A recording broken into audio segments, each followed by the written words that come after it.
empecemos desde el inicio. Sabemos que la grasa es un macronutriente, eso está claro, ¿no es cierto, Jennifer?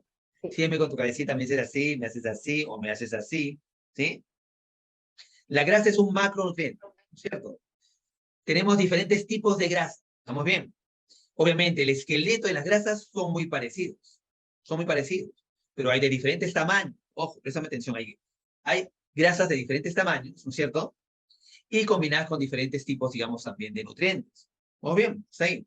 ¿Sí? A ver, un gramo de grasa nos da 9 calorías. ¿Eso quedó claro? Exactamente 9,4, pero nosotros en nutrición, Jennifer, usamos 9 calorías para, digamos, para que digamos, los cálculos sean mucho más exactos, mucho más rápidos, ¿sí? O sea, si tú dices que son 9 calorías, no hay problema, ¿sí? Lo otro es un pico, ¿no es cierto? Recuerda que cuando es menos de 9,5, tú tienes una tendencia a redondear hacia abajo, ¿no? Hacia el 9. Entonces, lo que yo necesito, Jennifer, es que ahorita ya tienes que tener claro que un gramo de carbohidrato te da 4 calorías. Un gramo de proteína te da 4 calorías. Igual, lo mismo.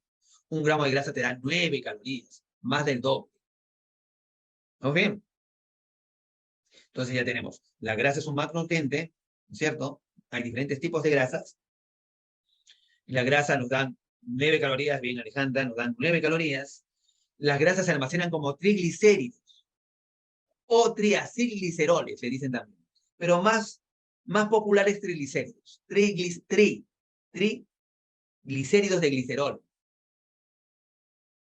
Trata ya de asociar esa palabra que normalmente para ustedes va a ser más fácil de aprender porque normalmente, hablamos hace un rato, normalmente hay mucha gente que tiene problemas con los triglicéridos muy elevados, ¿no? Entonces, hay que familiarizarse con esa palabra.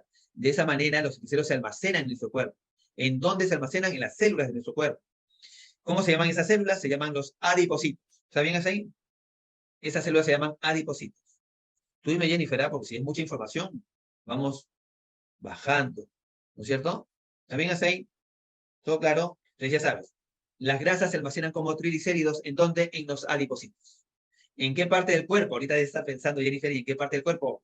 Obviamente, no hay que ser muy sabio para darnos cuenta en dónde, ¿cierto? Sobre todo cuando las mujeres se almacenan en la zona abdominal, sobre todo la zona abdominal baja, generalmente, mayormente ahí.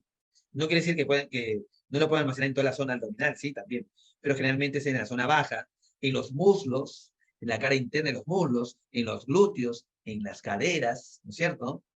En los brazos, en la cara posterior del brazo, síndrome de la famosa bandera. Hola, chao, y empieza a moverse esto, ¿no es cierto? Como si fuera una bandera, ¿no es cierto? En las mamas, en el pecho, en el seno, ¿no es cierto? Y en otras partes más, porque eso tiene que ver también con el somatotipo. Si algunos hacemos papada, ¿cierto? En los pliegues axilares, y en otros sitios rollitos, las llantitas a los lados. O sea, básicamente esos son los puntos donde las mujeres normalmente empiezan a acumular grasa, pero si siguen acumulando, al final van a llenarse de grasa en todos sitios. Ahora, cuando empezamos a clasificar las grasas, tenemos diferentes tipos de clasificación. Mira, se los voy a hacer mucho más sencillo, ¿cierto? Por una clasificación estructural. Estructural. Son saturadas o insaturadas. Saturado es una palabra que nosotros conocemos y usamos mucho en nuestro castellano, ¿cierto? ¿Qué significa saturado, Jennifer? Que está lleno, ¿no es cierto? Cuando tú vas a la estación del metropolitano y está llena, ya no entra uno más, quiere decir que está saturada. Saturado quiere decir que está lleno, ¿cierto? Esas rayitas simples, ¿no es cierto? Esos enlaces simples, que significa que está saturado, quiere decir que el ácido graso ya está lleno. ¿Y de qué me sirve eso, profesor? Les está preguntando. Me sirve mucho, porque quiere decir que, digamos, si ya está lleno, ya no lo puedes cambiar, ya no lo puedes mover, ya no lo puedes transformar. Profe, ¿y eso es bueno o es malo? En realidad, no es muy bueno. ¿Sí? Yo tengo una tendencia a exagerar en el consumo de ese tipo de grasas. ¿Por qué? Porque como tal, las tengo que almacenar, o sea, como grasa. Si yo tengo un exceso de grasa, consumo mucho de este tipo de alimentos ricos en grasa saturada, ¿no? Si consumo mucho de este tipo de grasas, las voy a tener que almacenar como grasa. Y esa no se va a poder transformar. ¿Y cuál es la diferencia con las insaturadas? Las insaturadas no tienen solo enlaces simples, también tienen enlaces dobles, dos rayitas, ¿cierto? Decimos mono, recuerden que mono significa uno. Cuando hay un doble enlace. Esa es la monoinsaturadas. Y cuando hay más, cuando hay dos dobles enlaces, o más, 2, 3 o 4 dobles enlaces, hablamos de poliinsaturados. Poli significa varios, ¿no es cierto? Poli significa varios, mono significa uno. Esos son los dos tipos de grasa insaturadas. Mira qué bonito está ahí, ¿no? Tenemos las saturadas, que las saturadas no te dan chance a convertirse en otra cosa. Quiere decir que si no las puedo transformar en otra cosa, las tengo que almacenar como grasas. Y cada vez almaceno más y más y más grasa. ¿Entiendes? ¿Sí? Mientras que las monoinsaturadas y las poliinsaturadas sí tienen capacidad de convertirse en otra cosa. O sea, si ya no las tengo que usar, ya no las puedo usar, o sea, ya las usé como energía para lo que yo quiero usarla, ¿qué hago con lo que me sobra? Las transformo en algo que me beneficie, ¿me entiendes? En alguna sustancia que me ayude. Por eso es que son buenas, ¿para qué? Para buen funcionamiento del cerebro, mantenimiento del cerebro, de la visión, ¿cierto? De la piel, de la masa muscular, para eliminar la grasa que se acumula en las arterias, o sea, mejora el sistema circulatorio, para combatir enfermedades tipo el cáncer, ¿entiendes?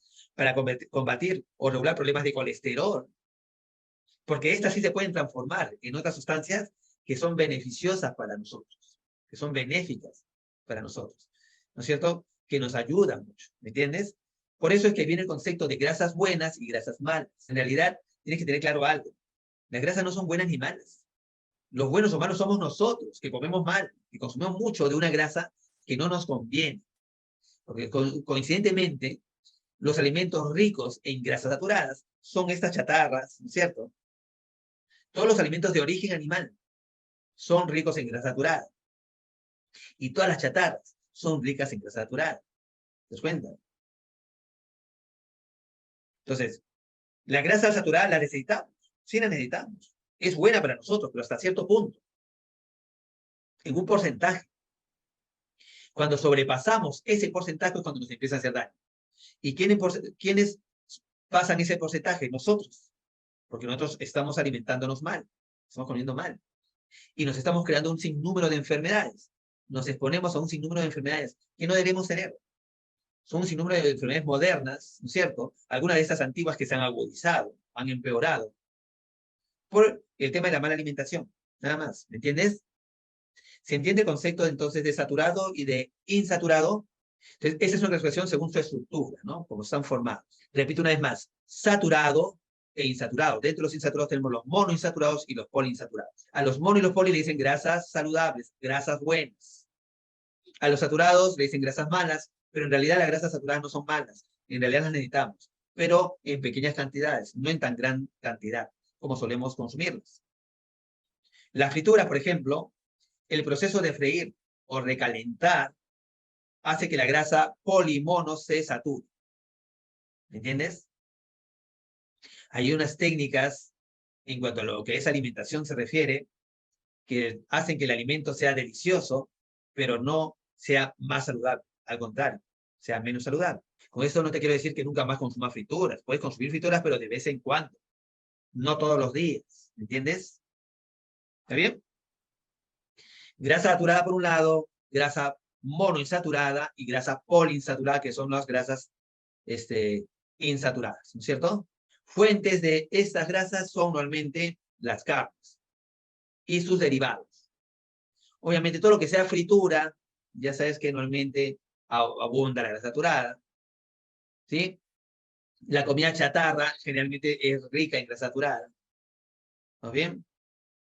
Y digamos, los vegetales, el reino vegetal en realidad, ¿no? Los cereales, los tubérculos, las leguminosas o las legumbres, las verduras, ¿no es cierto? Las plantitas son ricas en grasa poli y monoinsaturada. Las frutas, los frutos de todo tipo, ¿no es cierto? Son ricos en grasas poli y monoinsaturadas. El reino vegetal. Ojo, en el reino animal hay una excepción, el pescado.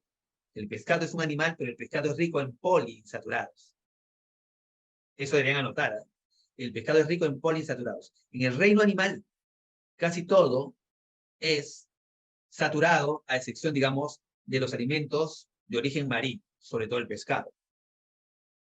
Y sobre todo algún tipo de pescados. Los pescados de aguas heladas, aguas frías.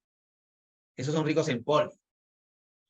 como por ejemplo la trucha, el salmón, el mismo atún, la anchoveta, el pejerrey, son, digamos, pescados de aguas frías. El bonito también.